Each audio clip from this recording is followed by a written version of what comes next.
এই বহরমপুর শহরে যারা মিউনিসিপ্যালিটি চালায় তাদের পরিবারের নামে, তাদের শাশুড়ির নামে 10 কোটি টাকার টেন্ডার বেরিয়েছে মিউনিসিপ্যালিটি।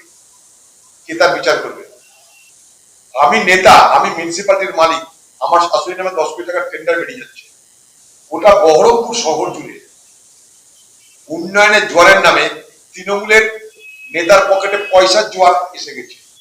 ভালো রাস্তাগুলোকে খুলে দেওয়া হচ্ছে, ভালো ড্রেনগুলোকে খুলে দিয়ে সেখানটায় ঢালাই মানে সিমেন্ট গোলা চিঠি দিয়ে বড় বড় বিল তৈরি করা হচ্ছে। ভালো রাস্তা সেটাকে কেটে দাও, কেটে দিয়ে সিমেন্টের খুলে সেখানটায় ছড়িয়ে দাও, নতুন রাস্তার পয়সা দাও। অর্থাৎ যেখানটায় ক্ষমতায় যারা, নিজের শাশুড়ির নামে যদি 10 কোটি টাকা টেন্ডার দেয়, তাহলে বহরমপুর শহরের বেকার যুবক তারা কোথায় যাবে ভাই? 2500 3000 বেশি তো দান্দা নাই। আবার কি সেখানটায় বলা হচ্ছে স্টাফদেরকে যে তারা নাকি দেখতে পাবে কোন স্টাফ কাকে ভোট দিচ্ছে, সেটাই আছে তাদের কাছে।